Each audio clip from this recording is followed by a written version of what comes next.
السلام علیکم دوستو، امید ہے آپ سب خیریت سے ہوں گے۔ آج ہم آپ کو بتائیں گے خواب میں حضور پاک صلی اللہ علیہ وآلہ وسلم کے دیدار کا وظیفہ۔ ملک شام میں ایک بزرگ تھے۔ ان کے پاس ایک شخص آیا اور عرض کیا، شیخ مجھے کوئی ایسا ورد یعنی عمل بتائیں کہ مجھے نبی پاک صلی اللہ علیہ وآلہ وسلم کا دیدار ہو جائے۔ بزرگ نے کہا، آج رات کا کھانا میرے گھر میں آ کر کھانا، انشاءاللہ تمہیں ایک ایسا نسخہ دوں گا جس سے تمہیں حضور پاک صلی اللہ علیہ وآلہ وسلم کا دیدار ہو جائے گا۔ رات کے وقت شیخ صاحب نے کھانے کا اہتمام کیا اور وہ شخص حاضر ہوا۔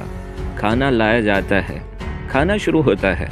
کھانا کچھ ایسا ہوتا ہے کہ اس میں بہت زیادہ مرچ کو ڈال دیا جاتا ہے، نمک بھی ڈال دیا جاتا ہے اور دسترخوان پر پانی بھی نہیں دیا جاتا۔ مہمان شخص شیخ کے ادب میں پانی بھی طلب نہیں کر پاتا۔ کھانا ختم کرنے کے بعد اس شخص نے شیخ صاحب سے کہا، شیخ صاحب آپ نے وعدہ فرمایا تھا میں ورد یا عمل دوں گا جس سے حضور پاک صلی اللہ علیہ وآلہ وسلم یعنی آقا کا دیدار نصیب ہو جائے گا، اب وہ نسخہ عطا فرما دیں۔ شیخ صاحب نے کہا، آج گھر جاؤ اور جاتے ہی سو جانا اور پانی نہ پینا، یہی تمہارا عمل ہے۔ وہ شخص گھر جاتا ہے اور بغیر پانی پیے سو جاتا ہے۔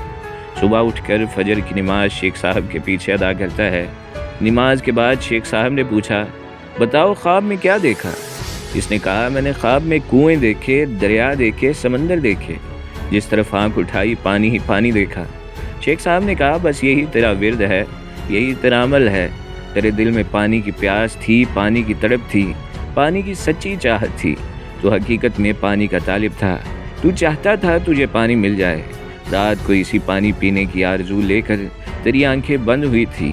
اب سوچ، اگر پانی تیری سچی پیاس بجھانے کے لیے تیرے خواب میں آ کر تجھے دیدار کروا سکتا ہے تو حضرت آمنہ رضی اللہ تعالی عنہا کے لال آقا کریم صلی اللہ علیہ وآلہ وسلم تیری تڑپ، تیری تمنا اور تیری آرزو دیکھ کر تجھے دیدار سے مشرف کیوں نہیں کرائیں گے؟